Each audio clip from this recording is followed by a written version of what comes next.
Hi everyone, we're back with second species in three parts. For this realization, we're going to have our second species line occur in the alto part. Let's take a listen to our cantus.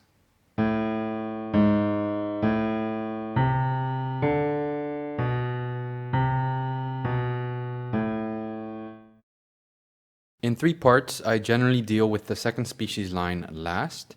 Some people like to write both parts as they go, but I prefer to have the one-to-one structure realized and tweak it as necessary when adding in the second species line. As you do these, you'll figure out what approach works best for you, and sometimes you'll have to change it up depending on the cantus. Okay, so how did I come up with this soprano part? Whenever you have a cantus, especially when it's in the bass, always keep an eye out for intervals of a third. Intervals of a third often allow for voice exchanges, which generally create nice harmonic and melodic frameworks. When I saw the 2/3 in the cantus, I thought, why not just write the voice exchange in the soprano? Once I had the voice exchange down, the rest of the line practically wrote itself. Let's listen to these two voices.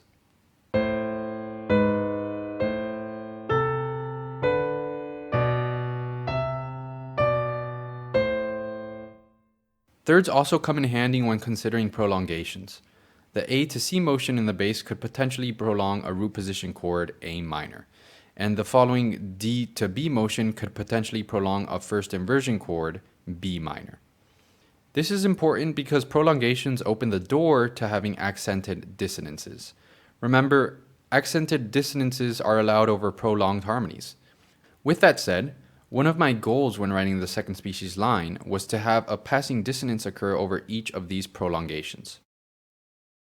This is what I came up with in order to meet my little contrapuntal goal of having two accented dissonances. The D functions as an accented neighboring tone and the A as an accented passing tone. Notice I'm not leaping into or out of dissonances.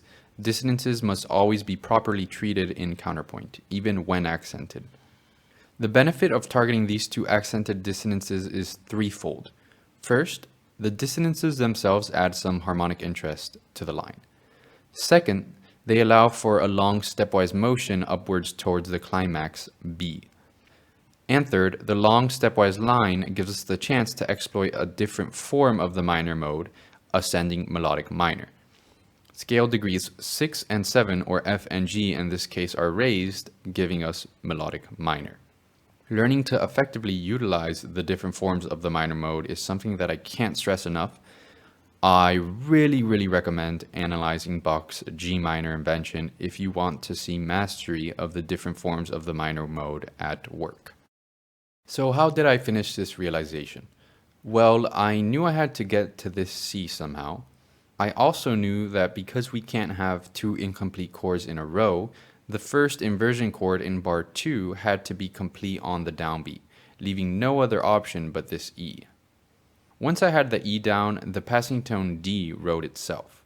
As for the ending, I leapt down from B to E in order to create a nice lingering dissonance and then top the realization off with a 7/6 suspension. A quick tip: whenever you have scale degree 2 in the bass at the penultimate bar in second species, a 7/6 suspension will work like 90% of the time. I sometimes even just immediately plug it in at the start of a realization and work backwards from there. Okay, let's hear the finished product.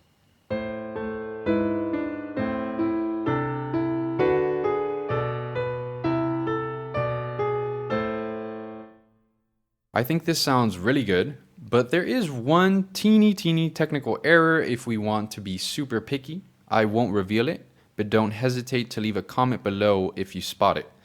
Bonus points to anyone who can explain why I chose to keep said error. I actually think it's justified in this case. I'll post the answer and pin it in a week or two. Once you start getting the hang of counterpoint, try to set mini goals for yourself with each realization. For example, in this realization, my goal was to have two accented dissonances occur. It was easy in this case because it worked out nicely, but sometimes it's not so simple or even possible to achieve the goal, especially when the cantus seems to be working against you. In many ways, this experience mimics free composition. We've all been there. We have this idea that's great but just doesn't seem to fit with the rest of the piece. This is where experiencing counterpoint becomes useful, because if you're experienced enough to get your ideas across within the confines of strict counterpoint, you'll probably be able to get your ideas across in less constrained musical settings. Counterpoint also gives us flexibility. The flexibility to acknowledge when a musical idea cannot be expressed under certain circumstances. Like I said, that cantus that just won't let you do what you want to do. As great as an idea might be on its own, if it isn't working with the rest of the piece, it's important to have the flexibility to abandon it and move on. Thanks for watching. Next video will tackle a third species exercise in 3 parts. Recently I've been asked about lessons if I give lessons, and I do. I give counterpoint and harmony lessons, so if you're interested, you can contact me on Instagram at bachtothebasics or by email at bachtothebasics14@gmail.com. Thanks again and see you next time.